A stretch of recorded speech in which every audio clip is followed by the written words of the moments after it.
I'm doing this video in response to Anna Janine Herman's post on Facebook. She was talking about boundaries and expressing them to the client.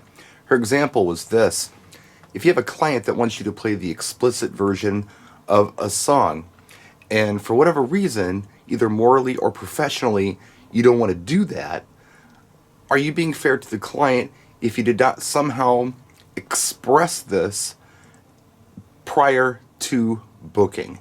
Meaning, if you had some kind of a policy on this, shouldn't you somehow have it written up and present it to the client?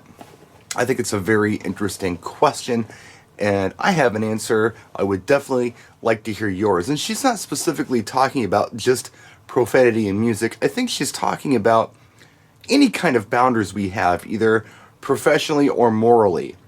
As far as profanity in music goes, I understand that a lot of people don't like that. Personally, I get that. I don't care. I think profanity in contemporary music is all about marketing. It's about enticing 14-year-olds to buy the dirty version of the song because 14-year-olds think that F-bombs are funny. I get that. I think it's ridiculous, and I get that. I think it's silly, but it doesn't offend me. If it's artistic in the song, I'm cool with that, but usually it's not. It's just a marketing thing. Anyway, neither here nor there. I got to thinking about this. Yeah, what if we expressed our intent or our boundaries and do's and don'ts on everything before we did a gig? Can you imagine how long that could be? I was just thinking about this whole gorilla incident at the zoo recently. Can you imagine if there was a disclaimer that you had to read before you brought your kid into the zoo and sign or whatever that said something like, yeah, don't put your kid in the gorilla cage. And by the way, don't put your head in the trash can. And don't beat your head against the wall. And try to avoid sticking your arm in the shark tank.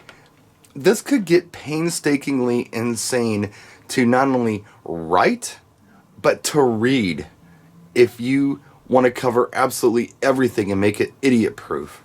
So I don't know the answer to Anna's question. I really don't. It's hard. I suppose if I had a client who really wanted to hear something that had profanity in it, for instance, and that wasn't her question, again, it was more about expressing intent and boundaries to the client previous to booking. But if I did have a client who wanted to hear something that was an unedited version of a track, I would try to be clever about it in a way where I could express to the audience that this is what they want, and this is what I'm going to play, and this is what they're about to hear. If I was worried about this on a professional level, I may try to work something like that out, and that may or may not work. I don't know. It depends on the specific case. But anyway, I don't know. What do you think? Let me know in the comment section. Should we be expressing these types of moral and professional boundaries or do's and don'ts prior to having our client book with us? Is that the thing to do? Or should common sense prevail here and people should just kind of know this stuff? What do you think? Let us know in the comment section. Thanks for watching. Practice and enjoy.